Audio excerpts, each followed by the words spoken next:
E chega mais para mais um Pod Café. E hoje estou com uma convidada super especial, que é a Marcela Torres. Marcela, que é artista, né? Formada em artes. Uma mulher super interessante que eu tive o prazer de conhecer em 2023. E a gente vai saber um pouquinho da vida dela, vai conhecer um pouquinho sobre o trabalho artístico, né, Marcela? Sim. E vamos falar sobre várias coisas, vários assuntos. Vai estar muito interessante hoje. Mas então vamos lá. Marcela, se apresenta para as pessoas que não te conhecem te conhecerem. Fala um pouquinho sobre você. Tá. Eu sou a Marcela Torres, sou daqui de São João Nepomuceno. Nascida aqui, mas levada para São Paulo a jato. Aqui? Não sabia. Sou, e sabe uma coisa que eu achei que eu ia conseguir trazer e não consegui? Quando eu nasci, saiu uma notinha do meu nascimento no jornal de São João. Sério, gente? Eu não sabia que você era daqui, que a você minha mãe daqui. tem essa relíquia. Que isso? Daí tem lá, dia 12 de setembro de 88, mas deve ter saído no dia 13. Nasceram, sei lá, 2 bebês. Um índice altíssimo de natalidade, né? 2 bebês, e daí tem lá o nome da criança e o meu, e a Marcela Torres, filha da Sônia Cristina Torres, neta do Zé Torres, Zé Carlos, vocês bem entendem, o vô não chama Zé Carlos, é só Zé Torres. E aí aparece isso lá nesse jornal, assim, e eu acho incrível, porque não era que eu era uma pessoa famosa, eu só fui um bebê que nasceu dia 12, mas por alguma razão tem esse recorte. Bacana. Mas antigamente acho que tinha esse hábito, né? Tinha. É uma cidade muito pequena. É uma cidade muito pequena. Tinha tanto de nascimento quanto de obituário também, sabe? Ah, isso sim, né? O carro até hoje que passa e tal. Mas eu nasci aqui, né? Minha mãe já morava em São Paulo, a família da minha mãe é daqui, né? Meus avós. E aí minha mãe já tinha mudado para São Paulo na época, então ela veio basicamente para parir. Então ela veio pra ter aqui. Eles já moravam lá. Isso, já tinha 2 filhos, né? Minha mãe, meu irmão. Seu irmão mais e sua irmã também são daqui? Nasceram aqui? Não, nasceram em São Paulo. Só eu, você rapinha mesmo? do tacho, vim nascer aqui. Que isso, Marcela, que legal. E ela veio porque a minha irmã tinha 10 meses quando eu nasci. Então, foi tipo assim, o que eu vou fazer com 2 bebês? Daí ela veio, ficou, teve ajuda por algum tempo, não sei exatamente quanto, 1 mês, um pouquinho mais. E aí eu logo fui pra São Paulo, então eu tenho esse sotaque, de São Paulo, porque eu só nasci aqui, só pra ter no registro, mas é só isso mesmo. Daí cresci a vida inteira lá, né, fui criada em São Paulo, meu pai é de lá, a família do meu pai é do centro de São Paulo, fui criada lá. Então agora tenho 35 anos, sou artista, educadora, tenho um filho de 7 anos, o Bento, e é isso, eu acho, assim, Resumidamente, mas assim, vamos falar só um pouquinho mais da sua conexão com São João, porque, gente, eu e a Marcela, a gente começou a se conhecer ano passado, né, 2023, e algumas pessoas viram a gente conversando e tal, e, cara, qual é a relação e tal, de onde você conheceu ela, enfim. Gente, a gente se conheceu, foi muito, assim... Porque aqui é pequeno, mas nem tanto, né, gente? É pequeno. Mas, na verdade, eu lembro de vocês, porque vocês sempre vinham passar férias aqui, né? E, assim, gente, São João é um ovo. Se chegou qualquer pessoa diferente, a gente já sabe que a pessoa tá na cidade. Então, eu lembro muito de vocês, assim, aqui, nas férias. Só que a gente nunca teve contato. Inclusive, gente, a avó dela, né? Morava no morro da sua avó. Morava do lado da minha avó. E, enfim, mas a gente nunca colegou. E aí, em 2020, eu conheci a irmã dela, tal, a gente começou a conversar, enfim, e aí em 2023 a gente se encontrou, né? Foi. No bistrô e começamos a conversar. E aí eu comecei a acompanhar o trabalho da Marcela no Instagram, achei muito interessante, porque é um trabalho com artes e eu acho que, eu tava até falando isso com ela, que para São João e para Juiz de Fora, pro lugar que a gente vive hoje, isso é muito diferente, porque eu não conheço ninguém que faz performance artística, por exemplo. Você é a primeira pessoa que eu conheço, sabe? E eu achei isso muito interessante, sabe? Todo o seu trabalho com o Instagram, a performance que você fez, inclusive, outro dia lá em São Paulo, que eu quero também que você conte pra gente. Então, eu pensei, eu falei, nossa, eu quero muito que a Marcela fale um pouco sobre esse trabalho com artes, pra gente poder entender, pra às vezes alguém que tá fazendo também, que pensa em trabalhar com isso, saber como é que funciona, sabe? Trazer esse universo feminino nas artes, sabe? Como é que você traz, como é que você lida com isso, enfim. Como é que a coisa começa, né? Acho que até a gente começou a falar disso no Bistrô, porque eu gravei uma performance no Bistrô, né? Bistrô é um restaurante também. Tradicional aqui, né? João, da cidade. E é um restaurante que respira arte, assim, né? De uma família que tem muitos artistas, né?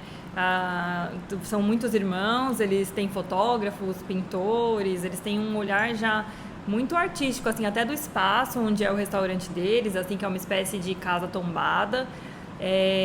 E quando eu vim para São João em 2021, eu estava num processo criativo para criar uma performance. Aí eu vou fazer um parêntese só para explicar o que é performance, né? Não, peraí, então, vamos começar... Vamos de onde? Vamos começar do começo, assim, porque eu tava com essa dúvida e eu acho que seria legal a gente explicar. A sua formação, você formou em artes cênicas, que você estava falando, né? Isso, eu fiz a minha graduação, né? Minha faculdade foi em dança. Graduação em dança, existe. Porque quando eu falo que eu fiz dança, as pessoas falam, nossa, dança, faculdade de dança, você ficava lá só dançando. É igual moda, mesma coisa você também. Ficava lá só costurando? Exato, não, desenhando, só borboletas. Você fez a faculdade para desenhar borboletinha, não, isso. Querido. Mas me explica, você formou... Tem algum período de artes para todo mundo e depois ramifica ou não? Tem só dança? Então, é que assim, eu fiz uma faculdade particular em São Paulo, que era uma faculdade mais popular, assim, e que lá você entrava direto naquele curso que você escolheu desde o tipo do vestibular. Então, se quer fazer teatro, você vai entrar direto em teatro. Você quer fazer dança, você entra em dança. Se artes visuais. O que acontece é que nesses cursos, nessa faculdade que eu cursei, tem disciplinas em comum. Então, algumas coisas que têm a ver com corpo, com expressão, com voz, didática, história da arte, história do corpo. Tem matérias que você meio que transita, então todo mundo vai passar por elas, porque vão falar também de ciências sociais, de antropologia, de história. Então todo mundo vai ter esse repertório, assim, mas não é que começa todo mundo num ano neutro e depois ramifica. Aí eu não sei dizer, por exemplo, Unicamp, na UFBA, outras universidades que daí são públicas, como que você fez? Qual como foi que a faculdade? entra. A que eu me formei chama Faculdade Paulista de Artes, no centro de São Paulo, bem no bairro da Bela Vista. Né? Bacana. E aí, então, eu já entrei em dança mesmo. Na época, eu até tinha ficado num desejo de vir para Viçosa, porque Viçosa é uma universidade que tem faculdade de dança. Só que daí tinha toda aquela questão do ensino integral, né, do dia inteiro. Então, como é que você vem e trabalha e estuda ao mesmo tempo? A minha realidade não era essa, assim, né, de conseguir vir e morar na faculdade, ter essa ajuda de casa. Então, eu tive que fazer em São Paulo também por esse motivo. Assim, eu trabalhava, você já morava lá. E pagava a minha faculdade. E daí eu me formei em dança. Na faculdade de dança, que não era só dança prática, né, tinha também as matérias teóricas, filosóficas. Tem muita discussão sobre como que a arte se apresenta para o mundo, assim, então que tipo de valor que tem na arte, como que a arte faz parte do nosso dia a dia, por que apesar de fazer parte do nosso dia a dia, a gente não consegue enxergar que a arte é relevante, né? Que ela é algo que fundamenta os nossos pensamentos, que revela os nossos desejos, os nossos medos, né? Então, a gente tem uma relação com a arte muito no consumo, mas muito pouco sobre a reflexão que ela propõe. E isso é desde uma música que a gente ouve, por exemplo, e você fala, nossa, essa letra me tocou de uma tal forma, uma poesia, um filme que te traz uma reflexão profunda. Na realidade, a gente não consegue, ou assim, não somos estimulados, né, pensando em educação básica e tal, a trilhar esse caminho, né, de olhar para a arte. Então tinha muitas essas discussões na faculdade. Depois que eu me formei na graduação, aí eu fui fazer especialização, assim, daí eu fiz especialização só focada em história da arte, então aí é mais discussão mais profunda sobre técnica, sobre artistas, sobre onde nasce tal tipo de linguagem artística, onde nasce tal tipo de linguagem artística. Aí é um estudo mais aprofundado, assim. Depois que eu fiz essa especialização, daí eu fui para uma outra especialização que daí já voltava mais para corpo. Porque na história da arte, você discute muito teoria, você estuda muito a teoria, né? E aí eu sentia falta de uma coisa mais prática, assim. E aí eu fui fazer uma outra especialização lá na CLL, na Escola de Teatro em São Paulo, que é numa pós-graduação em teatro, dança e performance.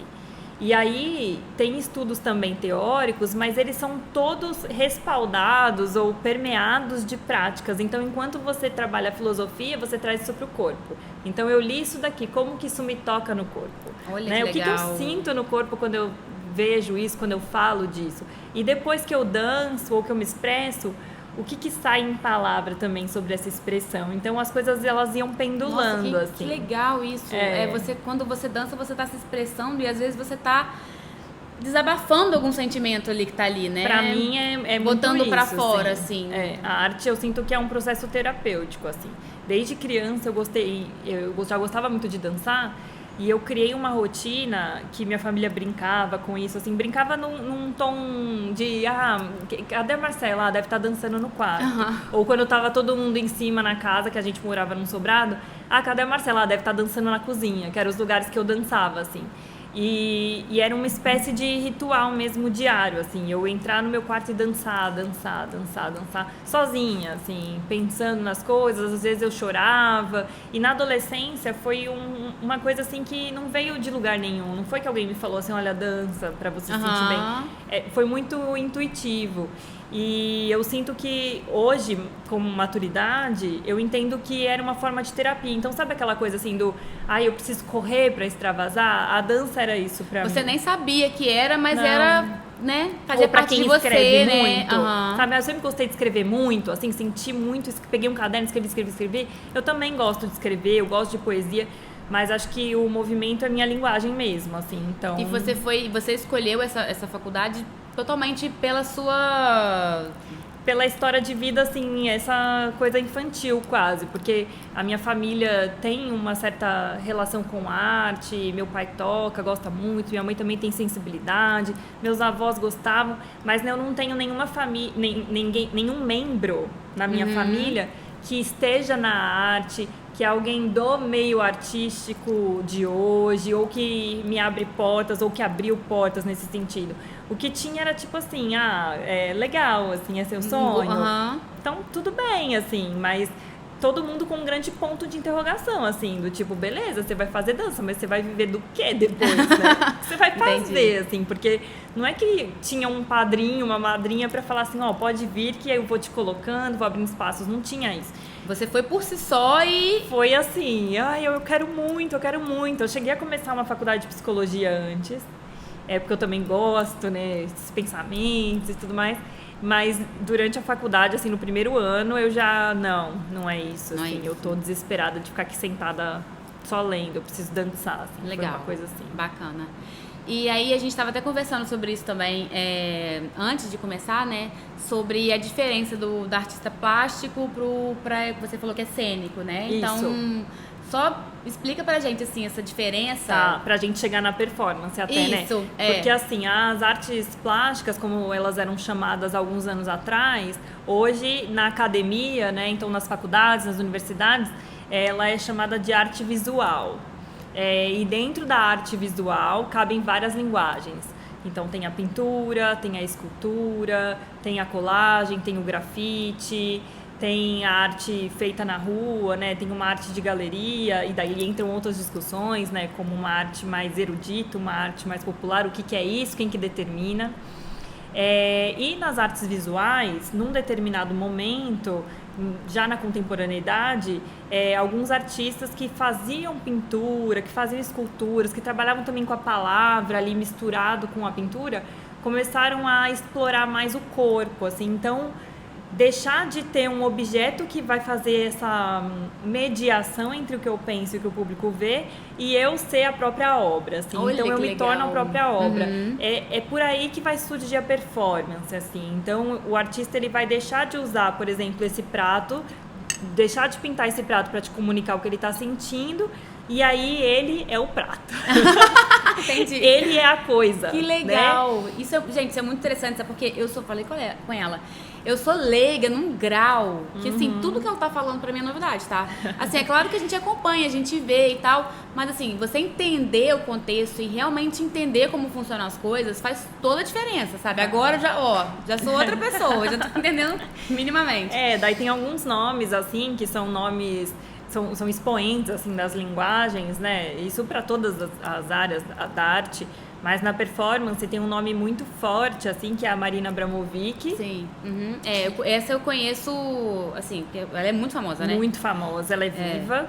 E ela trabalha com a performance e ela leva a performance para um lugar, assim, de muito reconhecimento, também por ter uma carreira longa.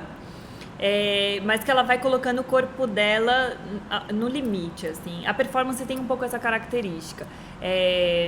Não que a pintura ou a escultura não revelem também traços, às vezes, obscuros ou traumáticos ou intensos demais dos artistas, das artistas que fazem.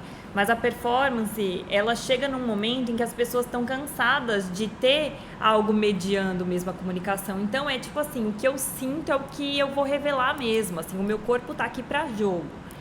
Então, o artista ou a artista, ele se coloca na vulnerabilidade mesmo, assim. Bacana. Então, eu me exponho, eu revelo minhas dores, eu vou me desafiar aqui. Eu vou me desafiar a ficar tantas horas sentado sem me mexer, eu vou me desafiar a ficar tantos dias sem comer com o público assistindo, eu vou entrar dentro de uma caixa e ali vai ter uma raposa e eu vou ficar com ela. Tem performances assim que elas são bastante intensas e a partir disso, assim, a performance vai se consolidar. Uhum. Então, assim, performance, que é um exercício também cênico, ele surge dessas artes visuais. Entendi. A grande diferença agora, né, da performance para uma arte totalmente cênica, como teatro, como um programa de dança, é que o teatro, ele tem roteiro. Uhum. Então tem começo, meio e fim. Você tem uma peça de teatro, por exemplo, você tem as falas, você tem roteiro. Claro que no dia a dia de uma apresentação de teatro ou até numa apresentação de dança, pode ser que tenha o que é efêmero ali, o que pode acontecer de repente num dia, né? Principalmente no teatro, né? Assim, uma coisa bem... É vivo, né? É vivo, não tá gravado, não tá editado. Então, pode ser que num dia, naquela cena específica emocionante, a atriz chorou muito e no outro dia ela chorou menos. Então, tem oscilações, assim, mas você segue um roteiro. A performance, você segue também um roteiro, mas ela é o que uma artista brasileira vai falar, a Eleonora Fabião, que é uma artista também da performance, do Rio de Janeiro, é que a performance é uma cena, não cena. Então, você tem um roteiro, mas como performance trabalha também com o limite do artista e com as possibilidades que quem está assistindo oferece, pode ser que você tenha se programado, sentar e ficar parada, mas se vem uma pessoa de fora e te conta um segredo, isso muda seu estado. Então, aquilo que tinha roteiro e que era uma cena, ela vai deixar de ser cena porque ela tem também o imprevisível do momento. E é a proposta da performance muitas vezes também, assim, esse diálogo com o público, né? Então, pode mudar um pouquinho. Então, a performance está dentro das visuais, ela flerta com cênicas também. E as cênicas é mais o teatro, a música, teatro musical. E nessas performances, as pessoas podem intervir ou não? Ou pode, dependendo da pessoa? Depende da performance, o público pode interagir com você ou não? Depende da performance, depende da artista. Então, por exemplo, a Eleonora Fabião, que é essa artista que eu citei, aqui do Rio de Janeiro, ela tem uma performance muito famosa que ela sentava numa praça no Rio de Janeiro, eu não sei que praça que é, acho que é bem no centro da cidade, assim, e ela ficava sentada com um cartaz escrito assim, converse sobre qualquer assunto. E aí ela senta, deixa uma cadeira na frente e, se eu não me engano, no roteiro dela tem mais ou menos assim, vou ficar de segunda a sexta, das 10 às 15, sentada na praça tal, com o cartaz, esperando a interação do público. Então, a proposta dela é essa. Então, tem o roteiro, é a cena. O que é a não cena? É quem vai sentar. As intervenções. Assim, sobre o que vai ser falado ali. A pessoa vai chegar... Será que alguém vai chegar e levar a cadeira embora e sair correndo? Será que vai sentar alguém e chorar? Que alguém vai chorar? Será que alguém vai sentar e confessar um pecado? Sabe? O que vai acontecer? Então, tem o imprevisível, assim, dentro da linguagem e nessa proposta para ela. Mas tem performances que elas são fechadas, assim. Então, por exemplo, a Marina Abramovic tem uma com o companheiro de vida dela por alguns anos, o Lai, o nome desse artista e companheiro, que eles se propunham a ficar por dias, assim, também um roteiro mais ou menos fechado. Tantas horas sentados um de frente para o outro, se olhando. Não pode falar, não pode mexer, não pode dormir. Ai, que nervoso. Quem conseguiria, gente? Fala pra mim. Então eles passam numa mesa comprida, assim, imagina uma mesa longa, assim, um retângulo, ela numa ponta, ele na outra, eles sentados imóveis, braços em cima das pernas, assim, né, descansados, e o olhar fixo um no outro. Então eles tinham que ficar aproximadamente 6, 8 horas por dia se olhando. Era tudo que eles podiam fazer. E as pessoas assistindo, né? E as pessoas assistindo. E tem uma fala muito interessante até do Lai, que é assim, as pessoas não suportavam muito essa performance, porque acho que a gente não consegue suportar o silêncio, a inércia, né? Então, o nosso estado de produtividade. Isso porque a performance deles, a primeira vez que eles fizeram, se eu não estiver enganada, foi lá nos anos 70, assim. Então, Sério? não tava essa correria que a gente tá hoje, não. Eles já achavam que tava, hein? Pra ele dizer isso, né? Nossa, hoje em dia, quem conseguiria ficar parado olhando, assim, E né? tem Só esse desafio silêncio. mora, assim, que é o contato visual, assim, ininterrupto. É o que você tá me passando, o que eu tô te passando, o que você tá me passando. E ficar nessa conversa infinita no olhar. Sem rir. Eu acho que eu ia querer rir. Isso. Eu acho até que eles poderiam rir. Não é que eles não poderiam. Não, acho que eles não, nem mas é porque pra ela também já tá acostumadíssima com isso, né? Eu tô falando assim, se a gente se propôs a fazer... Se a gente se propusesse a fazer isso hoje, tipo assim, né? Mesmo com uma pessoa que você tem muita intimidade, vamos supor, eu e o Maurício, a gente é casado. Tá, se a gente sentasse, a gente ia ficar assim, eu acho que a primeira coisa que a gente ia fazer é rir. Então, assim, eu acho que o imediato é nervoso, né? Tipo, o que eu tô fazendo, porque né? isso mesmo pra uma pessoa que você tem muita intimidade, isso é desafiador. É desafiador. Né? Então, assim, só pra te responder, então tem exercícios performativos que eles são fechados e então não conta muito com a interação do público. Só que daí a artista ou o artista que se propuser a fazer, ele tem que ter muita concentração, né? Para poder ficar ali nesse exercício que é meu, que é a minha performance, é o meu exercício. O que está acontecendo fora não está me atingindo, né? Não está me acessando, me interrompendo. E tem outros que eles são feitos para interação com o público. Muito legal mesmo. E aí, recentemente, você, né, fez a sua performance.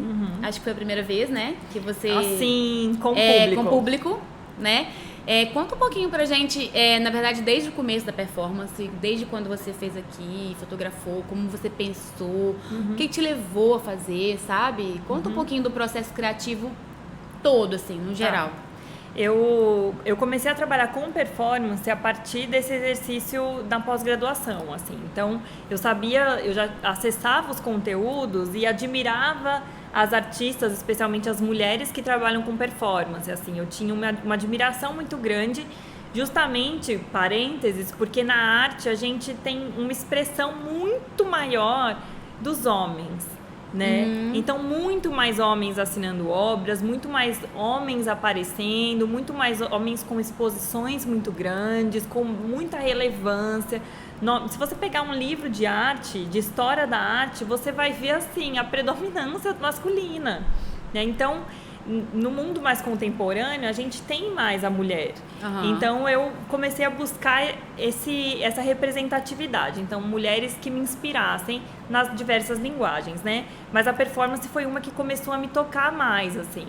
E durante essa pós-graduação, que começou em 2020, bem no meio da pandemia, os meus professores, eles começaram a desafiar, assim, para exercícios performativos.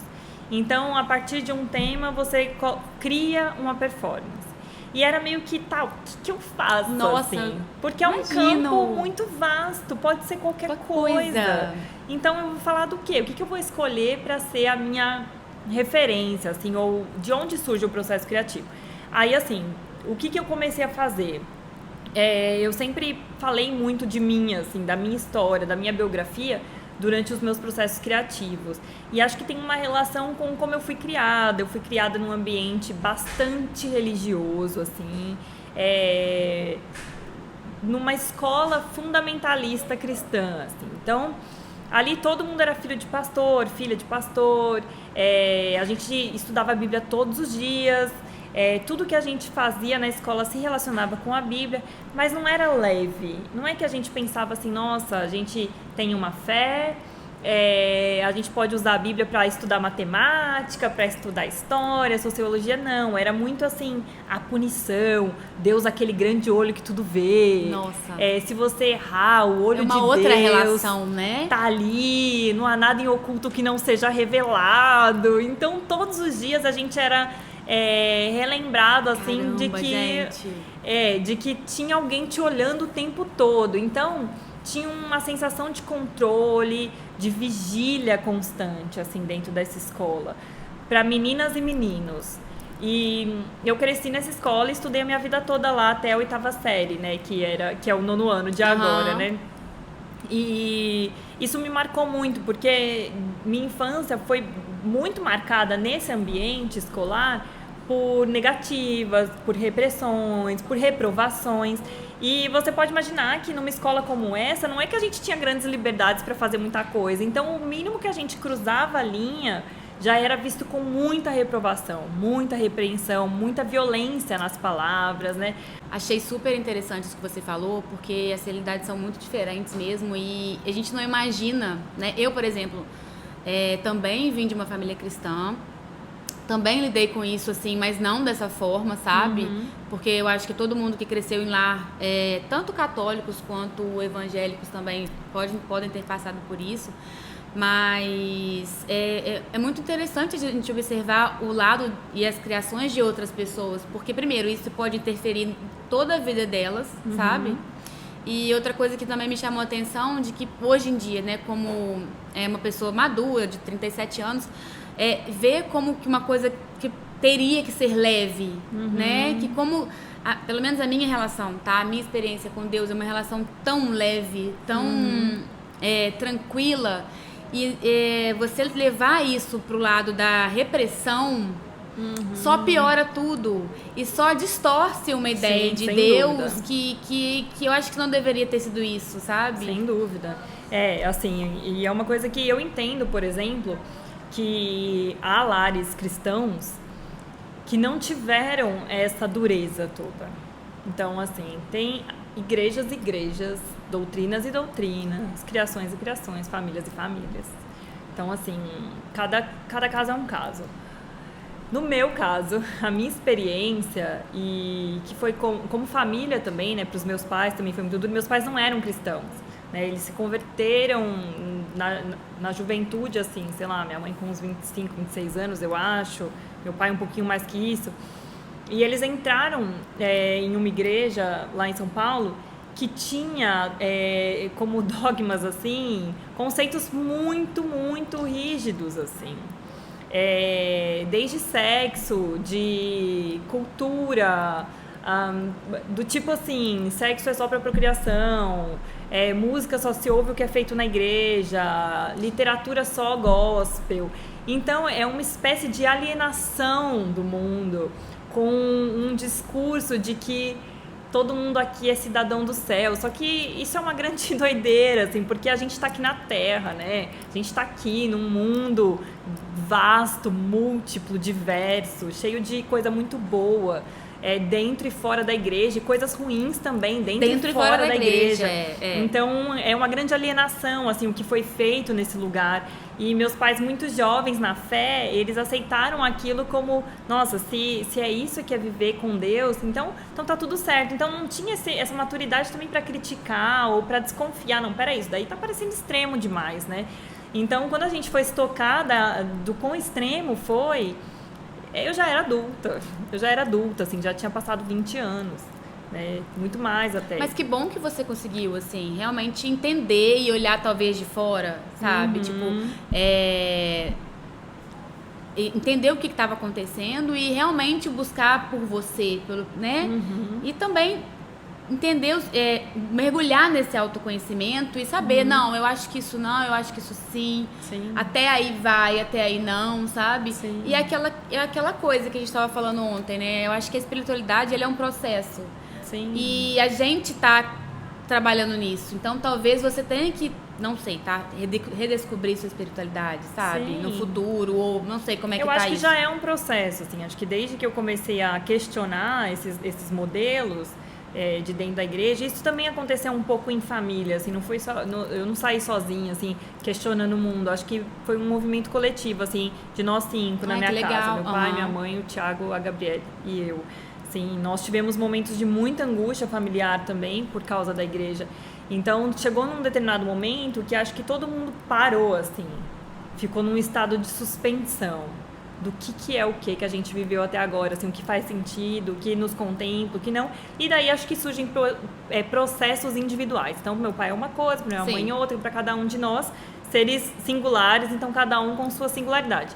Mas eu acho que, pra mim, virou, assim, uma busca que não é uma busca, assim, louca do, quero tudo, acredito em tudo. É mais eu preciso olhar, eu preciso observar, eu quero tempo, eu quero silêncio, eu quero entender o que acontece, o que eu vivi, daquilo que eu vivi, o que faz sentido, o que não faz, sabe aquele filtro interno?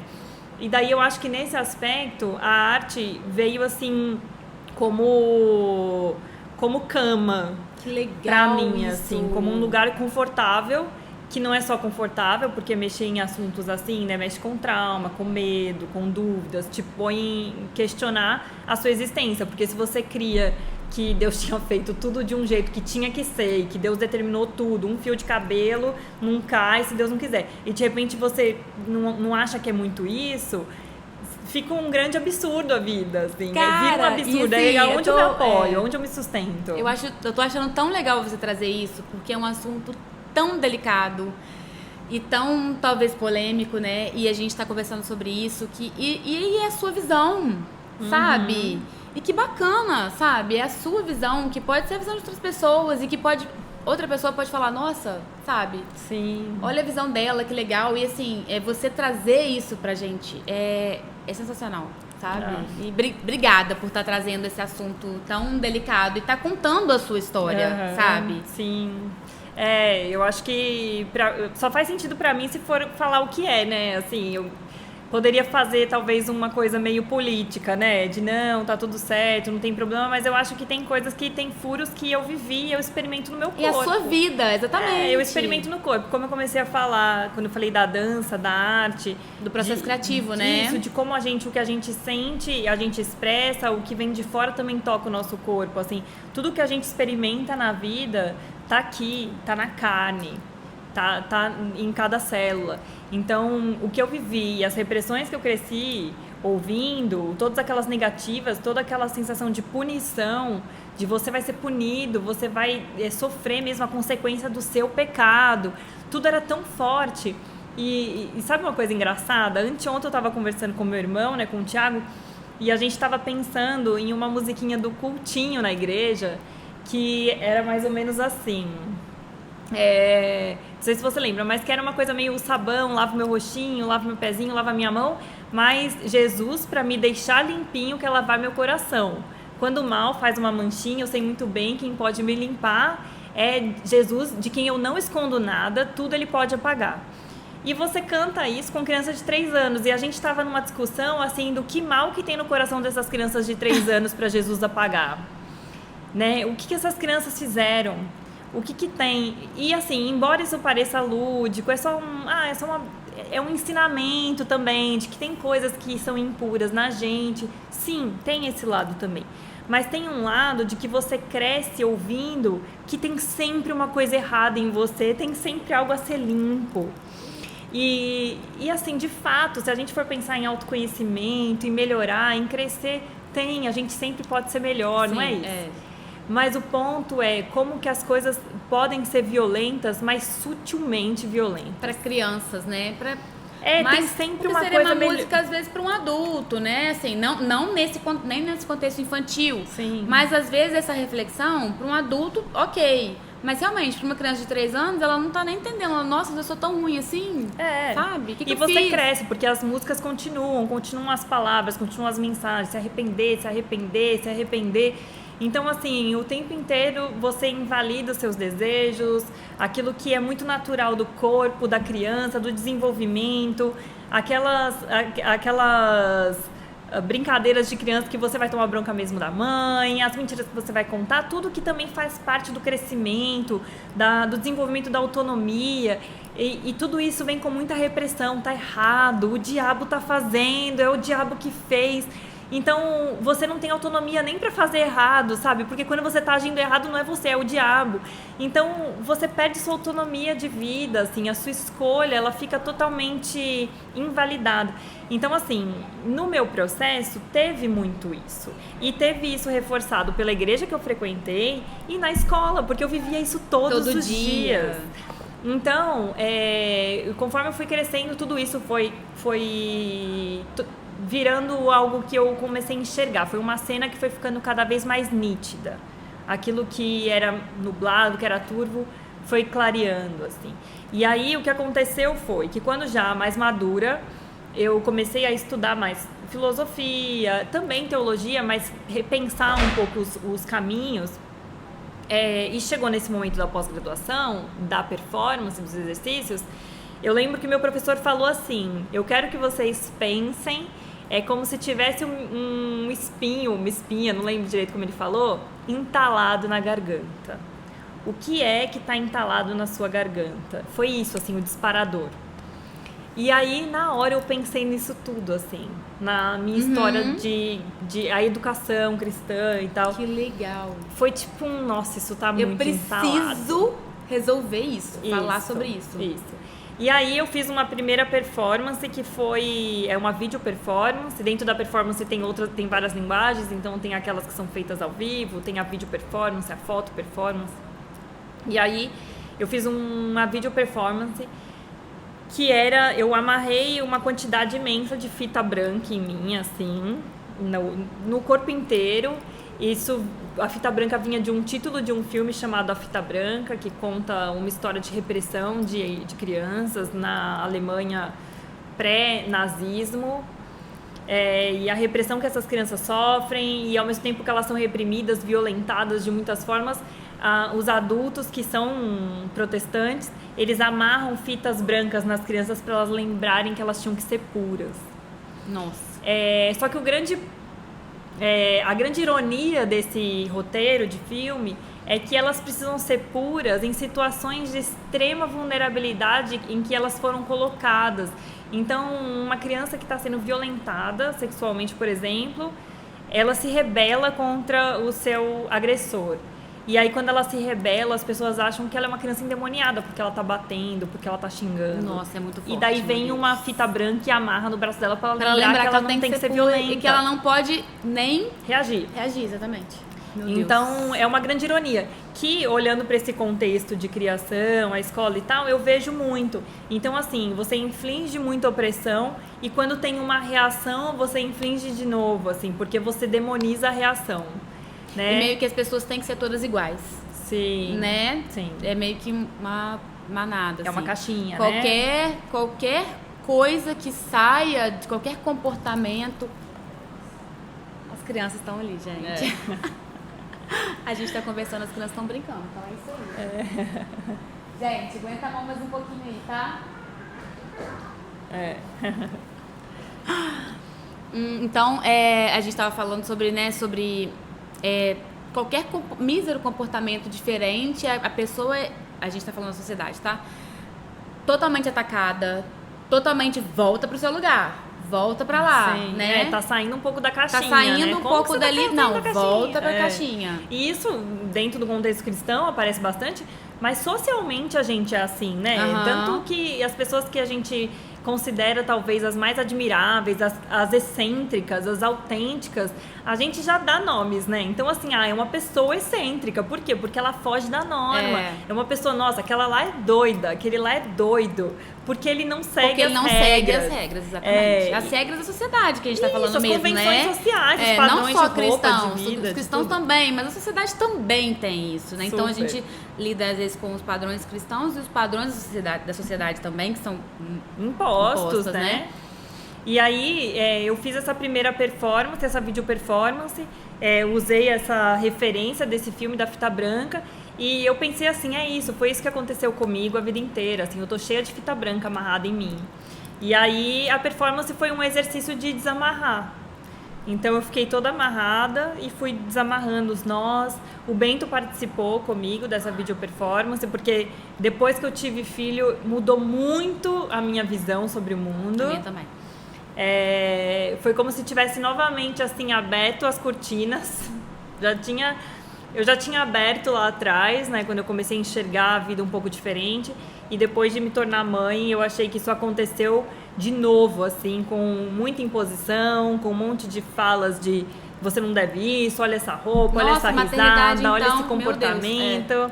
Não, eu lembro de uma vez que eu tava trabalhando e eu tava rindo com uma menina, assim, e alguém chegou e falou assim, Marcela, que risada é essa? Agora você é mãe, hein? Se comporta. Que isso? E eu fiquei tipo, meu Deus, o que uma mãe exatamente tem que fazer? Tem que ficar triste ou tem que estar sempre cansada, nervosa, preocupada? Não pode rir. E tipo assim, a gente já tá assim, tá? A gente fica assim, a gente tá rindo apesar disso.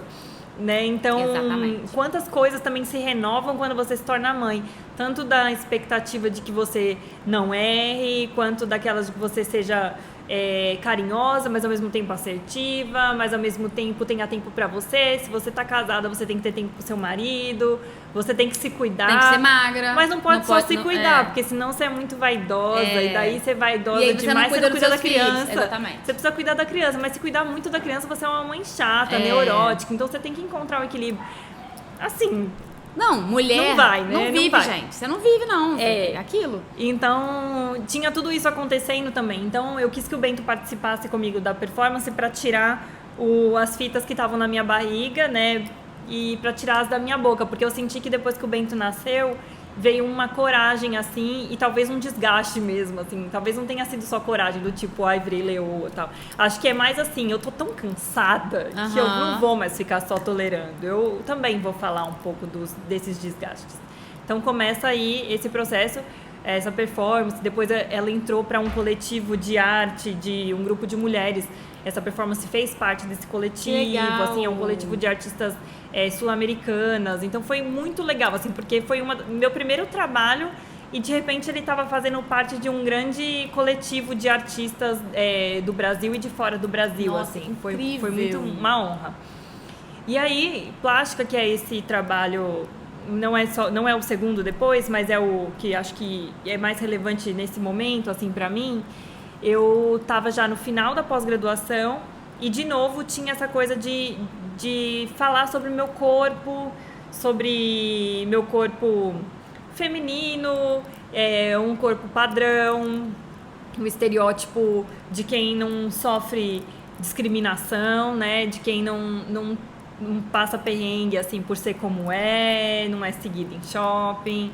Né? Não tem nada né? Não tem ninguém... Não tem nada que invalide a minha imagem, né? Porque socialmente a gente tem um status de beleza, de padrão, e eu me encaixo neles, né? Então, eu nunca tive uma dificuldade por ser quem eu sou, a não ser por ser mulher. Então, também. assim, ser como eu sou não me traz quase nada de dificuldade, exceto ser mulher. Então... eu comecei a pensar o que ser mulher e depois ser mãe refletia nas minhas inquietações, assim. Então, o que me traz indignação? O que me faz querer lutar por justiça?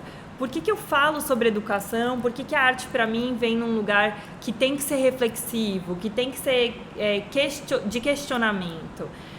E eu comecei a perceber que tinha a ver com o machismo, com aquelas impressões que a gente pode passar ou não por como a gente se veste, como a gente se porta, se a gente casa, se a gente descasa, se a gente namora, se a gente coloca na mesa os nossos desejos, se a gente recolhe os nossos desejos, se a gente quer ter filho, se a gente não quer. se a gente quer ter um corpo padrão, se a gente, tendo um corpo padrão, tá feliz ou infeliz, o que a gente busca, como que a gente faz o discurso do eu me amo, mas no fundo a gente não se ama muito, não, a gente quer estar dentro, e eu falo isso por mim, né, eu tenho pensado muito de querer ser livre, de aceitar o corpo, mas aí minimamente uma mudança, um quilo, uma coisa diferente já me traz um desgosto imenso por não estar mais dentro daquela imagem. Então, que grande angústia que grandes ironias e incoerências nos nossos discursos. E eu comecei tudo isso foi tomando a minha mente de uma forma assim muito, muito intensa, assim, com muita intensidade. E aí, estava num momento de criar uma performance que revelasse um pouco disso tudo, assim, que misturava a criação, que misturava me tornar mãe, que misturava as dores que eu tenho sendo mulher, que misturava a minha história enquanto eu ainda estava casada, então o que representava o meu casamento naquele momento para mim, como que eu me sentia, o que eu via, então tudo isso misturado, né? E aí eu decidi criar uma performance que era usar um plástico e pensando nesse corpo perfeito, esse inalcançável, sabe? O plástico mesmo, assim, que modela a Barbie. A Barbie, isso que eu ia falar agora. A Barbie, né? E até essa analogia com a plástica, né? A plástica que a gente pode também, fazer, a cirurgia plástica, né? Eu decidi que eu ia fazer uma performance e ia ser com plástico mesmo, pegar um plástico, passar no corpo inteiro. Enquanto passa esse plástico, dá uma levantadinha na bunda, dá uma levantadinha no peito, aperta aqui, afina o braço, melhora a coxa, né? Deixa a barriga chapada. E eu comecei a pensar nisso, assim, eu vou fazer isso tudo, vou fazer no meu cabelo também, porque enquanto eu ainda fazia parte da igreja, eu lembro que muitas vezes falaram do cabelo como algo muito sensual, como na dança o cabelo pode ser sensual, então tinha que dançar de cabelo preso. E como que até no cabelo tinha essa... Problema até com o cabelo, né? Essa coisa do cabelo tá mexendo com um coleguinha ali. Daí eu também plastifiquei o cabelo, assim. E eu terminava essa performance... Terminava não, né? Parte dessa performance é tirar o plástico depois. Ai, que legal! E tirar com um estilete. Então, é um estilete, assim, é uma coisa Tem um sofrimento, né? Tem que ter... Não é fácil. Você se desconectar das convenções sociais, dos nossos preconceitos, dos nossos conceitos, dos absolutos que a gente ouviu a vida inteira e que eles são reforçados também pelas nossas famílias, pela nossa cultura local. Não é fácil, não é um processo indolor. Tem dor, né? Se desplastificar, né? Tirar o plástico e tirar o plástico da sua vida. Tirar o... Como é que fala? O artificial, o supérfluo, né? É isso. Quem é você de verdade, né? Além do plástico. E aí? Se a gente tirar o nosso plástico, quem que a gente... que fica? O que fica? Exatamente. Quem que a gente é? Na nossa essência, né? Na nossa essência. Aquela coisa, quando não tem ninguém vendo. Exatamente. Quem é você? Cara, isso é interessante demais, gente. E aí... eu gravei a video performance aqui no bistrô. Então aconteceu por um acaso de eu estar aqui em São João, precisar de um cenário específico que eu gostaria muito de gravar. Consegui, eles me ofereceram, mas foi tudo muito por acaso, assim, numa conversa de praça que aconteceu. Nossa, precisa, a gente tem um lugar, pode vir. Nossa, acho muito legal também. E eles foram incríveis, assim, comigo, de oferecer o espaço. Eu gravei lá, durou bastante tempo a performance, acho que um pouco mais de 2 horas. O vídeo editado tem menos de 10 minutos. Porque, caramba, sério? Porque, nossa, imagina que, né, as pessoas ficariam assistindo um vídeo de 2 horas, eu lá, plástico, plástico, plástico. E então, na video performance é outra linguagem, né? Por isso que é muito diferente. A performance ali ao vivo, ela é muito diferente de uma video performance, que pode também ser longa, não tem nada fechado. É que eu decidi fazer mais curta porque eu também precisaria, para tentar mandar para edital, para galeria, você precisa de uma coisa um pouco mais enxuta, porque senão não entra. E aí o que aconteceu foi que eu fiz essa performance, ficou muito, na minha opinião, ficou muito potente.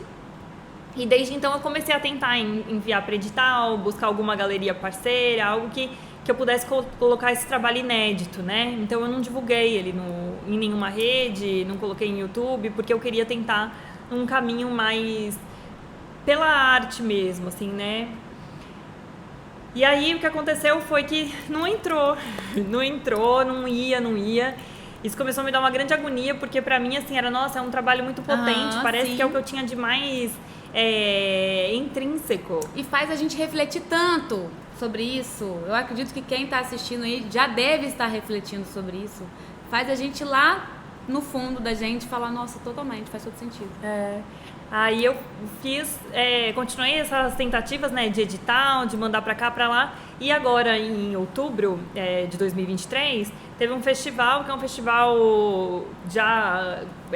que existe há muitos anos em São Paulo, que se chama Satirianas, que vem de um grupo de teatro, sátiros, e eles criaram uma espécie de virada cultural, não sei quem já ouviu falar da virada cultural lá em São Paulo, que é um final de semana inteiro de arte, tipo assim, da meia-noite à meia-noite do dia seguinte, assim, são 24 horas de arte ininterruptas, de tudo quanto é linguagem que você pode imaginar, assim, circo, teatro, dança, batalha de poesia, né, do slam, várias linguagens, assim, de shows, exposições fotográficas, festival de curta. Então tem muita coisa que acontece ao mesmo tempo, oficinas de teatro, oficinas de dança, oficinas disso, daquilo. Então a virada cultural ela é muito grande. O Satirianas também vai nessa linha, só que daí não tem oficina, se eu não me engano. Eu acho, tá, gente? Agora eu posso ter falado bobagem. Mas acho que tem também, tem muita apresentação, assim. E aí eu ofereci, né, fiz essa inscrição e daí eles me chamaram pra fazer também a performance. Gente, achei o máximo. Foi incrível, assim, no dia que eu recebi a notícia eu fiquei, sabe aquela sensação do coração disparado, eu não tô acreditando, vai rolar na escola de teatro, numa sala. E foi super engraçado, porque assim, eu tô trabalhando com isso, mas ao mesmo tempo tinha uma novidade no processo, porque eu tinha feito tudo como vídeo, como foto performance, tinha entrado em um ou outro edital, mas assim, né, de um jeito mais distante. E ali eu fui tipo, em carne e osso. Então quando eu cheguei lá... Nossa, imagino! Tinha gente assim, cadê sua equipe? Cadê sua equipe? Quem vai ficar na luz? E eu, que luz? Que equipe? Assim, eu vim sozinha. E eu lembro que o pessoal da recepção ficou todo mundo me olhando assim com cara de... É sério, assim, o seu trabalho é você, por você, assim, caraca. E eu, não, sou eu por mim, assim. E aí eu fui, me ajudaram lá a organizar luz, a disposição das cadeiras, alguém da produção. E daí eu só pensando, né, nossa, sempre tem coisa pra aprender, né? A gente sempre tem coisa nova pra aprender. Porque assim, eu cheguei lá achando que eu tinha levado tudo, assim, eu tô levando a obra. Só que, na verdade, tinha todo um entorno também que você precisa pensar. A arte é feita de múltiplas camadas, assim. Então, você precisa pensar em espaço, em luz, se tem som, se não tem. Como que você vai se comunicar? Então, era a primeira vez que eu ia me apresentar com o público. Não, e você já chegou lá já na hora da apresentação? Cheguei uns 40 minutos antes. E aí você teve que se virar daquela... Sim, foi tipo, meu Deus, vamos lá. Daí o moço, não, eu te ajudo. Você quer luz quente ou luz fria? Daí você pode pôr a luz quente? Agora pode pôr a luz fria, porque eu não tinha pensado também, nisso, né? E aí eles me ajudaram lá com os holofotes, e eu nessa emoção também, assim, né? Numa sala de teatro, com um público, e eu mesma parar pra pensar assim, o que eu quero comunicar pro público? Então, a luz importa. Sim, com Como certeza. vai estar essa luz? Aonde ela direciona, comunica o que eu quero passar pra eles, né? Vai mudar essa comunicação. Como que as cadeiras vão ficar? Eu quero as cadeiras lá no fundo, eu quero as cadeiras perto de mim. Eu pedi para fazer um semicírculo, assim, para eu ficar mais perto do público. E o que aconteceu aí de inesperado nessa performance ao vivo foi que eu passei o plástico e quando eu fui tirar, eu cortei o dedo. Caramba! Então, quando eu fiz a video performance, eu tava com todo o tempo do mundo, assim. Como a gente tá aqui agora, com uma câmera parada, então eu tinha a câmera ali e a garantia de que... Ia dar tudo certo, né? Eu fui no meu tempo. Então eu fiquei lá 2 horas plastificada e tirando e tudo certo. Ali no teatro, eu tinha 1 hora pra fazer. Então eu tinha que terminar tudo em 1 hora. Isso já me deixou num estado diferente de atenção, né?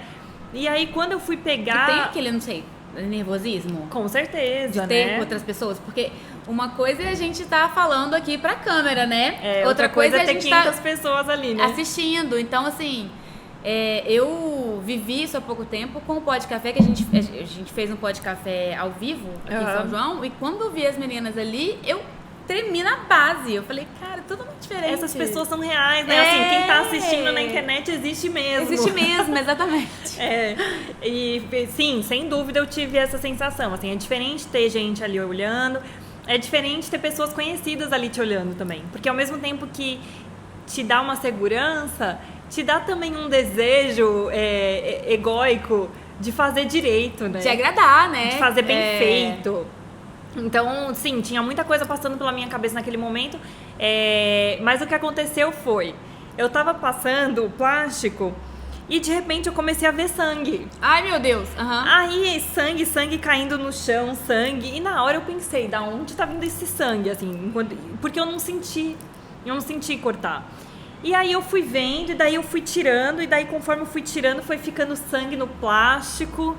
E daí foi me dando... Depois nas fotos eu percebi que não estava tão caótico quanto eu estava vendo. Você tava achando, né?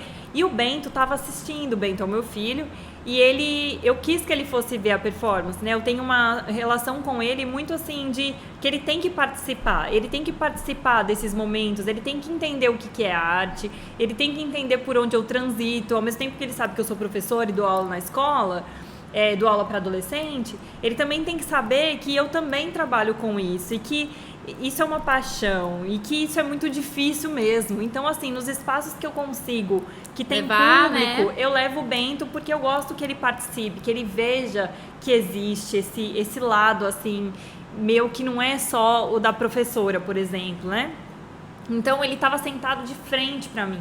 Então, quando eu comecei a ver o sangue, a primeira coisa que eu pensei foi, será que o Bento vai ficar assustado? Né? E fiquei olhando pra ele assim e vi que ele aparentemente estava tranquilo, mas sangue, até que eu vi que eu tinha cortado o dedo indicador, tinha levantado essa, tá vendo que a Erika consegue ver? Levantou tipo uma... Ele foi profundo o corte, foi profundo, ele levantou a ponta do dedo assim.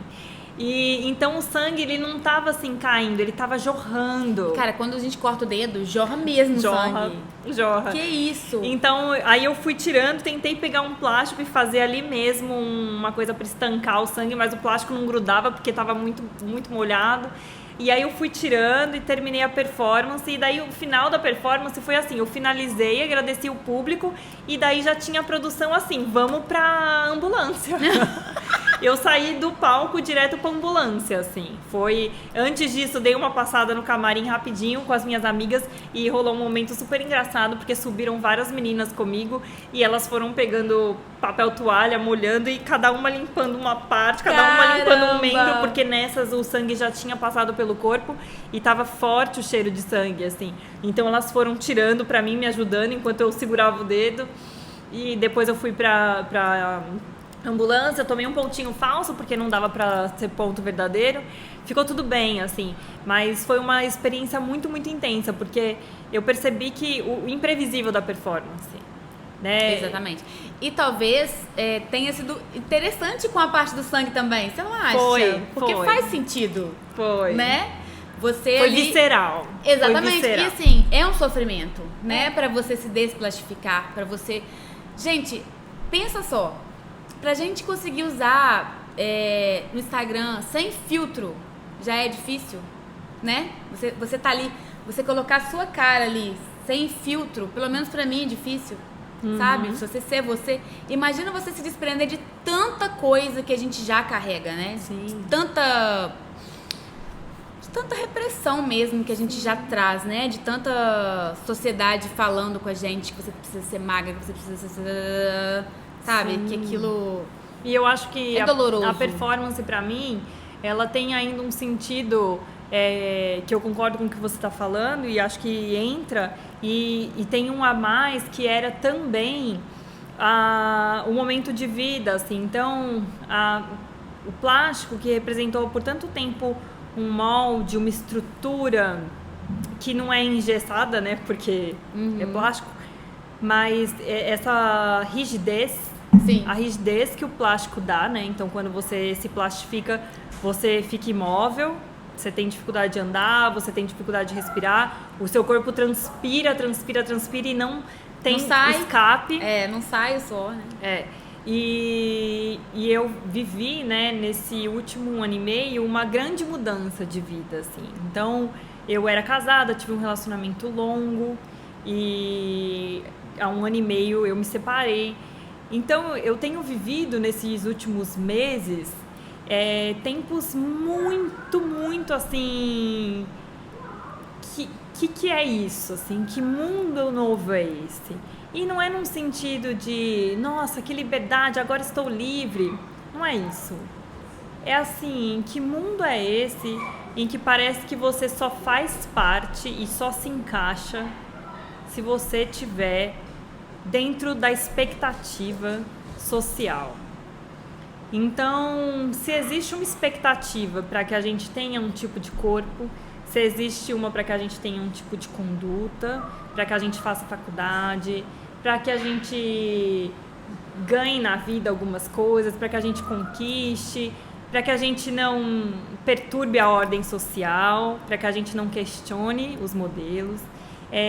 Se existe essa expectativa, quando você deixa de fazer parte daquilo que você fazia ou daquilo que você era para a sociedade, fica um grande vazio, assim. Falei para alguns amigos e amigas com quem eu tive, né, mais contato, acolhimento nesses últimos tempos, né, de que a minha sensação era que eu estava em queda livre. Uma sensação de queda livre. E eu falei isso na terapia, eu falei muitas vezes, assim, eu repeti isso muitas vezes, assim, eu tô com a sensação de que eu tô em queda livre, assim, essa sensação de que não se acha um chão nunca, né, de despenquei de um lugar conhecido, caí no mundo. E você não sabe o que é o quê? Aonde eu me apoio? Quais são as certezas, né? Da onde vêm as seguranças? E essas seguranças que a gente tem quando a gente está vivendo a ordem, os padrões, são seguranças por um lado. Por outro lado, também são aprisionamentos, né? Quando você não pode ser diferente, quando você não pode questionar, quando você não pode mudar de ideia. Se você não pode mudar de ideia, você está num aprisionamento. Na prisão, né? Se você pode questionar, daí a liberdade, né? Se você pode escolher o caminho, daí a liberdade. Se você não pode, se quando você escolhe diferente, você é segregado ou segregada, então o que está acontecendo? Né? Quem sou eu no mundo? Qual que é meu valor? Né? Por que uma escolha pode mudar tanto as relações? Por que a partir de uma mudança se duvida tanto de quem essa pessoa foi ou quem ela é? Essa coisa meio, nossa, parece que pirou, né? Parece que tá muito louca, meu Deus, tinha uma vida assim, agora tá muito louca. Tá muito louco? O que é tá muito louco, né? O que é você provar a sua sanidade? A sua sanidade tá onde? Aonde tá a nossa sanidade, né? Então, a performance também esbarrou nisso tudo pra mim, nossa, assim. Muito legal, Marcela. Que é assim, tudo isso pra tirar e até pra entender que o que eu sou, o que eu fui, quem quero ser, tem muita dor. Então, quando eu cortei o dedo, eu fiquei com essa sensação, assim, da ferida, assim, a ferida. A gente não passa por nada sem ficar com cicatriz, assim. Tem mudanças que elas deixam cicatrizes. E pra mim foi isso, assim, que representou esse momento do corte. Foi, tipo, mais um momento de muito êxtase, muita emoção, um momento de conquista pessoal, no sentido de estar ali, sim, colocando um trabalho pro mundo, mas ao mesmo tempo não sem ficar uma grande marca de novo, assim, uma cicatriz que eu ganhei no dedo. E tantas outras que tô ganhando no processo, sabe? Com essa vida nova. Com certeza. E você acha que esse fato da separação, as pessoas, você falou ali, as pessoas te enxergam agora de uma forma diferente? Por você ser divorciada da sociedade de uma forma geral? Muito. Assim, eu não imaginava viver isso, né? Então, eu fui uma menina que cresceu para casar e que sonhou com isso, assim. Eu não posso dizer que foi geral, assim, todo mundo... o que eu sinto é um grande silêncio. Então, assim, tirando aquelas pessoas que são mais próximas e mais íntimas, com quem eu tive liberdade para conversar e falar, e que são pessoas para quem eu já compartilhava medos, dúvidas e aquilo que acontecia na minha intimidade, essas pessoas recebem de uma forma assim, olha, acho que vai ser difícil, mas te amo, tô com você, conta comigo. Acho que as pessoas um pouco mais distantes, família mais distante, né? Não esse meu microciclo pai, mãe e irmãos. Acho que essas pessoas ficaram com um grande ponto de interrogação do tipo, que loucura é essa que você está fazendo, né? Que responsabilidade. E eu acho que muito disso se deve ao fato de ter uma criança que é muito complexo mesmo, não dá para dizer que não dá para dizer que não é uma grande dor. Acho que a maior tristeza, né, disso tudo é ter alguém no meio que é vulnerável, né? Alguém que não escolheu, que não sabe, que veio ao mundo e chegou, né? E então acho que isso é muito difícil, mas o que eu percebo é um grande silêncio. É um grande silêncio. E eu acho que em parte porque às vezes as pessoas não querem ser invasivas, porque acho que é difícil também se comunicar, né? Quando a gente não viveu a situação, não teve alguém na nossa família que fez, não passou por aquilo, é difícil às vezes a gente perguntar, saber, né? Às vezes a pessoa realmente não quer falar, né? Isso, como alguém que às vezes viveu um luto muito forte que a gente não viveu, ou, né, não sei, situações drásticas que a gente não vive, que a gente fica meio que, como que eu pergunto, né? Como que eu falo disso? Eu não sei falar. Eu acho que tem um pouco disso. Mas eu acho que tem também o silêncio que chega como reprovação. Então, de não ouvir, por exemplo, um tá tudo bem? Como vai você? Você tem comido? Uma coisa interessante, assim, curiosidade desse fato. Eu emagreci muito depois que eu me separei, assim. E emagreci muito porque minha vida mudou muito. Ficou muito mais difícil. Ficou muito mais difícil sustentar, segurar as emoções, viver a vida, cuidar metade do meu filho, sentir falta do meu filho, né? Quando ele não tá comigo. Lidar com isso tudo ao mesmo tempo, né? Lidar com tudo sozinha, né? Pensar, replanejar, repensar uma vida. Então, eu comecei a namorar muito nova e saí da casa dos meus pais para casar e vivi a minha vida, esse relacionamento longo, assim, em parceria. Então eu não sabia viver sozinha, assim, foi uma grande novidade, foi como viver a puberdade de novo, assim, quem sou eu, o que está acontecendo, sabe? Isso tudo gera muita ansiedade, gera muito medo, e sendo mãe, assim, o que fazer para minimizar o sofrimento do Bento? Então, como que eu lido com isso? O que eu faço? Como que eu poupo? O que eu faço com o dinheiro que eu ganho? Eu vou bancar as minhas contas, né? As contas também do Bento, aquilo que é dividido. Como que eu uso meu tempo com ele? O que é o melhor para ele quando ele está comigo? O que é o melhor quando eu estou sozinha, que também vai ser bom para ele? Mas o que é bom para mim também quando eu estou sozinha? O que eu gosto? Quem sou eu? Exatamente. Quem sou eu de novo, né? Então, isso. Teve que realmente se eu conhecer tive que de novo. Aprender, mas tô aprendendo, né? Porque eu acho que tudo isso é muito recente. Mas acho que o que volta para a sociedade é esse grande silêncio. É um silêncio que quando eu falo assim, não, é que eu me separei, e rola um... Então tem um ar que é difícil distinguir esse silêncio do que é um medo, uma preocupação, do que é reprovação. E claro que isso também está muito pode estar também muito na minha cabeça, né? Esse sentimento, medo, porque eu fui criada naquela igreja lá, naquela escola, né? Que me culpava pelos meus erros. Então, tem isso também, ainda né? Tem isso em você, né? Tem uma rusga. Mas teve uma vez que eu vim para Minas e fiquei aqui com a minha família um tempo. E no último dia, quando eu tava indo embora, a minha tia, que é a tia mais velha, assim, da família da minha mãe, que já tem mais de 80 anos, sempre foi uma mulher muito descolada, assim.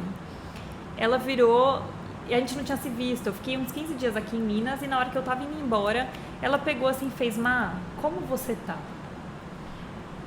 Aí eu parei, assim, e quando eu ouvi, foi muito imediato, eu comecei a chorar.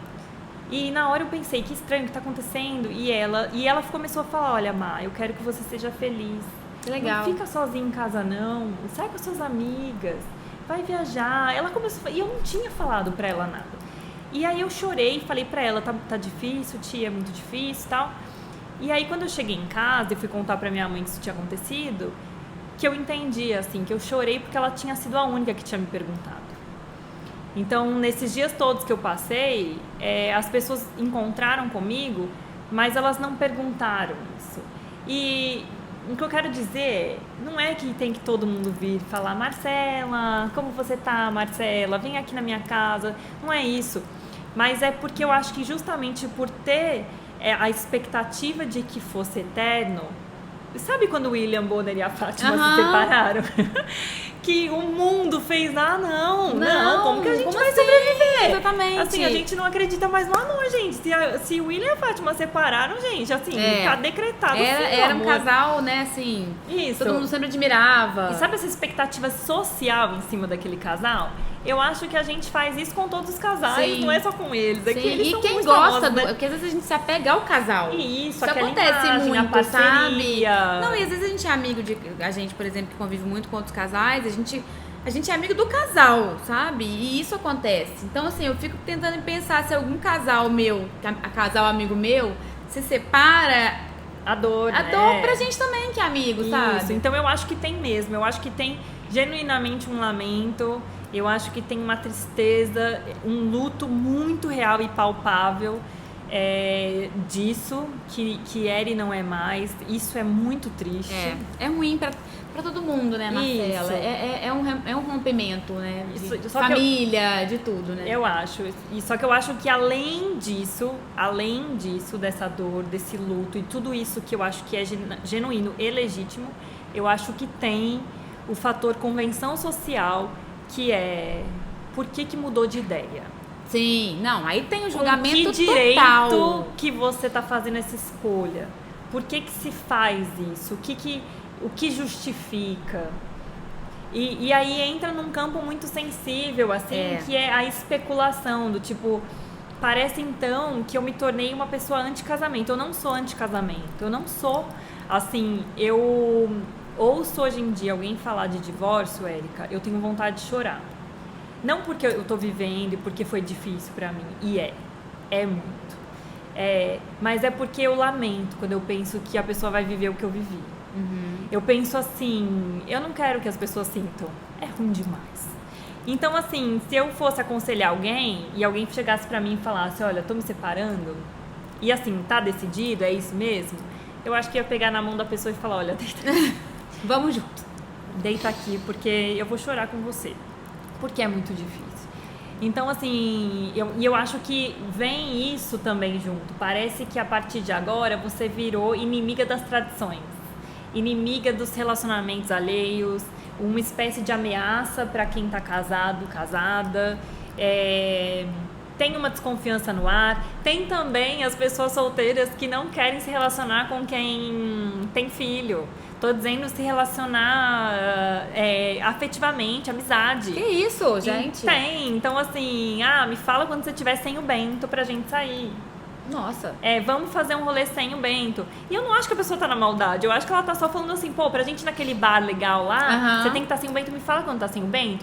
Só que acontece que quem não teve a vida, não tem a maternidade ali, ocupando a vida, ou a paternidade, e tá numa vida solteira, mas solta mesmo, assim, né? Essa pessoa não precisa se comprometer com alguém, né? Que é o que a gente faz quando a gente tem criança. A gente se compromete com as nossas crianças, Exatamente. Né? Então, assim, a minha rotina é muito pautada no que eu tô fazendo com o Bento. Então, assim, estando com o Bento é a minha prioridade. Exatamente. Então, tem também um pouco isso, assim, pô, eu tô muito mais sozinha, então, porque tem muito menos gente querendo se relacionar e tá ali na amizade, porque também não é pai, não é mãe.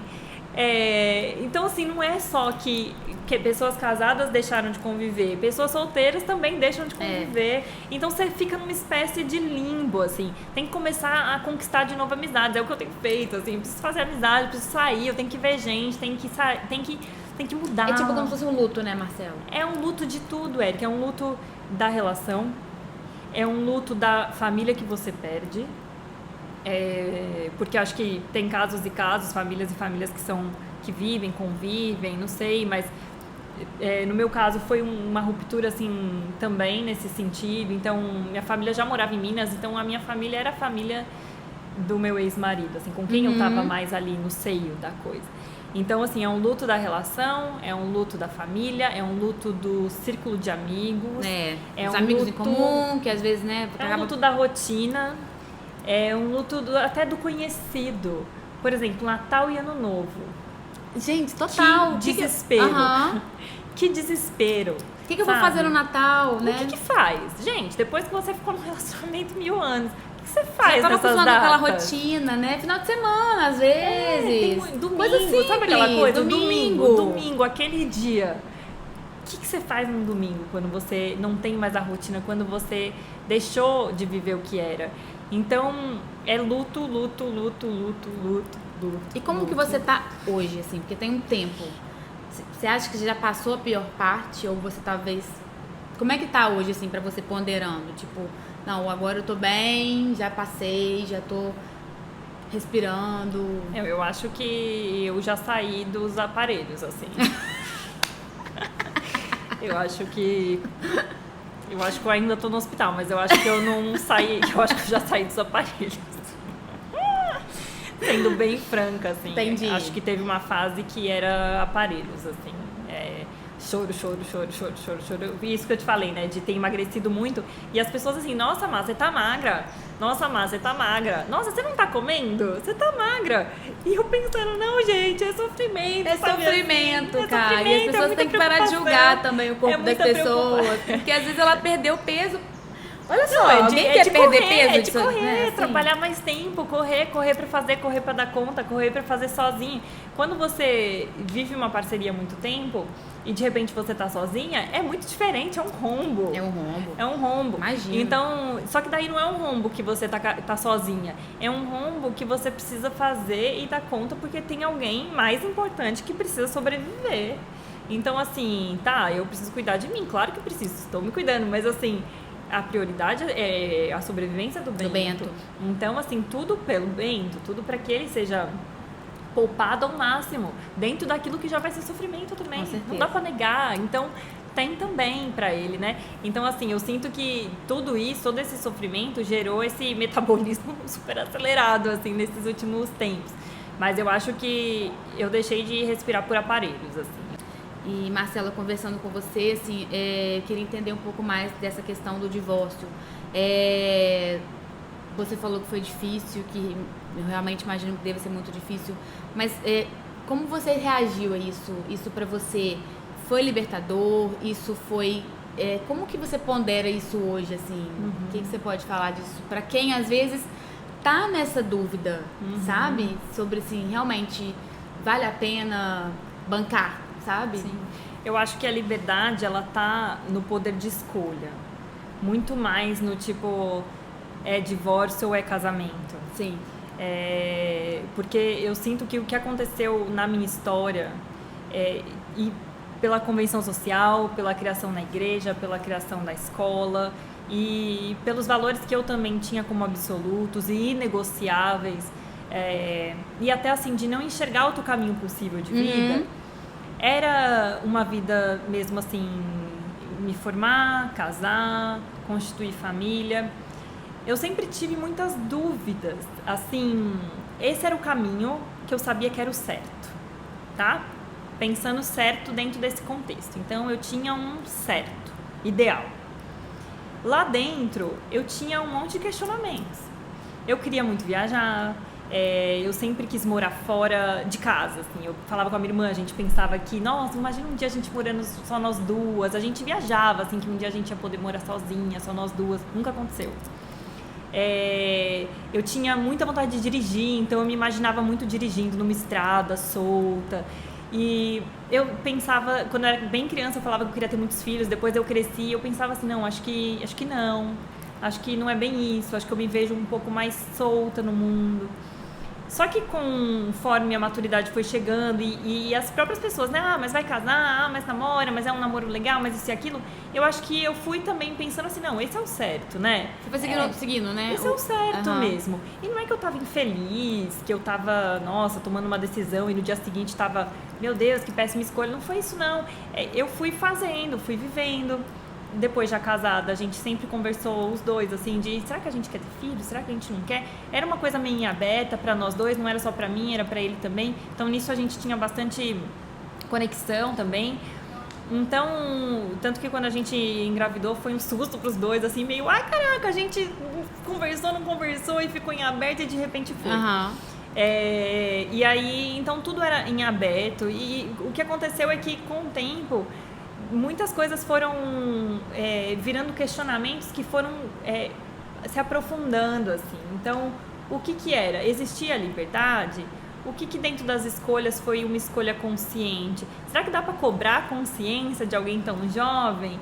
Então, a gente vai duvidar de todas as escolhas que a gente teve na juventude, porque era muito jovem? Não é bem por aí. Então, por que algumas das escolhas começam a virar desconfortos maiores, né? O que tem? É o sistema que gera um sufoco? Então, assim, o fato de ser mulher, a própria Constituição não, a própria instituição casamento que coloca a gente em certos parâmetros, que nos dá menos autonomia e às vezes a gente nem percebia isso porque também não tinha conhecimento, não tinha elaborado. Então, eu acho que tem tantas coisas que fazem parte daquilo que a gente vai seguindo mesmo sem reflexão, que depois viram questionamentos que eles amadurecem, acho que em forma de dor, sabe? Eles viram dores, assim. Então, acho que no meu caminho, no que aconteceu, eu posso dizer que, pra minha história, apesar de ter acontecido, é uma grande reviravolta da minha biografia. Sim. Porque eu não fui aquela pessoa que casou falando assim, se não der, não deu. Sim. Então, até você se surpreendeu, né? Sim. Então, eu mesma tipo assim, meu Deus, né? Chegou num ponto muito diferente. Assim. Que você nunca tinha imaginado passar por isso. Nunca tinha. E eu acho que o que eu consigo ponderar aqui ainda, assim, né? De alguém que está se recuperando, voltando a respirar sozinha e tatear o mundo, que a liberdade, ela tá mesmo na escolha, em poder escolher, em poder repensar, não sem a certeza de que toda escolha tem consequências, e às vezes consequências drásticas, que às vezes o seu tempo e a sua experiência de liberdade vai ter consequências muito, muito drásticas, assim. Mas também, se não tiver, a gente faz o quê? A gente fica na vida num único jeito de viver para sempre, questionando às vezes padrões, não se reconhecendo enquanto mulher ou naquilo que a gente tinha escolhido e talvez agora não seja bem mais aquilo. E assim, tem uma coisa para mim que foi muito delicada, que é a sensação de que difícil que é ver o entorno também sofrendo. Sim. Que difícil que é sofrer a sua dor e sofrer porque você tá vendo as outras dores junto. Exatamente. E que até assim, eu ouvi muito, mas você tem que tocar né? Dane-se e vai pra vida, assim. Não dá pra ficar pensando no sofrimento de todo mundo, senão a gente também não vive. Mas, ao mesmo tempo, tem isso, né? Tem aquilo que bate e rebate, assim. Então, o que eu sinto, que o outro sente, que bate. Mas isso aí, agora a gente... É muito importante a gente falar sobre isso da terapia, né, Marcela? Super. E fala pra gente aí como é que a terapia entrou nisso aí, que a gente tava até conversando sobre isso. O meu pai é psicólogo, né? Então, assim, eu sempre tive uma relação com terapia de muita naturalidade, assim. Pra mim, nunca foi tabu. E o psicólogo nunca foi tabu, assim. Eu sempre achei muito legal, sempre admirei muito meu pai na profissão dele. E via também, né, os resultados, as coisas que ele fazia, como muito positivas. Eu comecei a fazer terapia pela primeira vez, eu tinha 18 anos, assim, foi uma coisa bem de curiosa, sabe? Nossa, tem uma mulher legal, uma psicóloga, acho que eu vou lá, quero contar sobre as minhas noias, aquilo que eu tô sentindo. Foi um super momento de autoconhecimento. bem logo depois dessa fase de racha com a igreja e tal. Então foi foi uma ajuda assim que eu tive de fora para me dar algumas direções de como dar os primeiros passos assim nesse novo jeito de viver. E desde então eu fiz terapia muitas vezes, assim, voltei para terapia, saí da terapia, depois voltei de novo, e eu faço psicanálise agora, que é diferente, né, da terapia com psicólogo, e que pra mim tem um formato que é muito desafiador e que me cativou, que é essa coisa de você pensar muito e ter que tomar sua decisão por você mesma, assim. Porque dependendo da terapia, eu não sou psicóloga, mas tem mais intervenção, tem terapeuta que conversa mais. E a psicanálise, uma psicanálise mais clássica, ela é mais silenciosa, assim. Você tem que ir falando e daí é um fio aqui, outro ali, que o psicanalista vai puxar e vai falar, olha, mas teve isso daqui que você falou naquela sessão, e daí você fala, nossa, é isso, eu já tava querendo, eu já tava pensando, eu já tinha sentido isso, eu só não tinha elaborado o suficiente e tal. Então a psicanálise pra mim foi um portal, assim, que legal. sabe? E eu faço toda semana, hoje em dia eu faço 2 vezes por semana, já tiveram épocas mais difíceis que eu fiz 3, uma psicanalista incrível, assim, que virou uma espécie de segurança. É uma mulher? É uma mulher. Legal. Que também passou pelo contexto cristão, evangélico, que hoje tem uma vida e conceitos diferentes, né? Mas que conhece o lugar de onde eu vim. Sim. Porque eu sentia falta nisso, de conversar às vezes com terapeutas que nunca tinham estado dentro de uma igreja. Então eu falava assim, eu sinto muita culpa. E eu ouvia tipo, mas não precisa sentir. Eu falava, não. Como assim? Mas eu não quero sentir, assim, me ajuda. Então como que eu faço pra não sentir? Exatamente esse o meu desafio. É o ponto, e aí, como a pessoa não cresceu ali, por mais que ela quisesse entender, é muito diferente, né? Quem tem conhecimento de causa é outra história. Então ela sacou, assim, de cara, quando eu falei das dores, da coisa do processo ali da educação, ela já eu sei do que você tá falando. A gente vai conseguir fazer um caminho mais... que faça sentido pra mim e pra ela, assim, né? Então, eu sinto que a psicanálise tá me ajudando muito, assim, ter esse apoio terapêutico. Né, desse apoio, Em tudo, na verdade, em todos os momentos, assim, que a gente vai viver, eu acho que é importante. A gente sempre fala da terapia aqui, da importância da terapia, sabe? Porque as fases difíceis vêm e a gente precisa desse apoio, além da família, né, dos amigos, de Deus também, que eu acredito muito em Deus. Sim. A terapia também é muito importante. Então, é por isso que você tinha comentado comigo e eu queria trazer isso à tona também, né? Que apesar dos momentos difíceis, a terapia também está sendo importante, né, na sua vida, né? Muito mesmo, assim, eu não abro mão. É um tipo de investimento financeiro que eu acredito dessa maneira, assim, é investimento. Caramba, é investimento, gente. Não é despesa, é eu investimento na saúde. Na saúde mental, na saúde total, então, assim, né? Tô lutando aí para trabalhar para conseguir pagar as coisas. Sim, mas esse dinheiro é investimento, assim, tem me sustentado. Tem me sustentado emocionalmente. Então, eu sei que vale muito a pena, assim. Eu indico, eu sou a maior fã de terapia, assim. Uma vez eu ouvi de uma terapeuta que ela disse o seguinte, que não é todo mundo que precisa de terapia. Eu ouvi de uma terapeuta isso. Não é todo mundo que precisa, porque tem quem consiga elaborar escrevendo, tem aquela pessoa que às vezes é muito calada e que falar pra ela é uma dor, ela não quer falar. Não quer falar, não precisa de falar, né? Mas eu acho que talvez sejam as exceções essas, sabe? A maioria precisa de terapia. Parece que a gente precisa de uma ajudinha de alguém imparcial na nossa história ali, que olha e às vezes vê coisa que a gente não tá conseguindo ver. E tem aquela psicanalista, né, a Ana Sui, que muita gente hoje em dia compartilha conteúdo dela, ela é incrível. E ela tem um livro maravilhoso que ganhou ano passado, que é A Gente Mira no Amor e Acerta na Solidão. É um livrinho pequenininho, mas maravilhoso. E ela fala que as coisas mais óbvias são aquelas que a gente demora mais para perceber. E às vezes na terapia, né, na psicanálise, é isso que acontece, assim, a gente precisa de uma força, de alguém ali que olha e fala, olha, isso daqui tá tão na sua frente, né? Não vai ser assim que a pessoa vai falar. Alguém que vai te dar mas você vai elaborar melhor. Um insight que você fala, nossa, seria exatamente, é isso. É isso. Mas é isso, Marcela. Obrigada por ter trazido suas diversas visões, suas diversas experiências. Nossa, foi um assunto tão diverso, né? Assim, coisa, caramba, né? A gente falou. Volta ao mundo. A gente falou sobre a parte das artes, a parte da religião, a parte do divórcio. Poderia ficar aqui mais horas conversando com você, porque é realmente um assunto super interessante. Eu adoro debater sobre isso e eu acho que é necessário. Eu acho que a gente tem mesmo que se questionar se o caminho que a gente está tomando era aquele mesmo, né? Faz todo sentido. E te espero que na próxima vez que você vier, acho que seria muito legal a gente continuar debatendo sobre isso, sabe? Que eu acho que as pessoas vão realmente gostar muito dessa sua visão, dessa sua segurança ao falar, né? A sua visão, porque eu acho isso muito, muito bacana da sua parte, sabe? Em poder realmente expor e mostrar. E obrigada. Obrigada a você.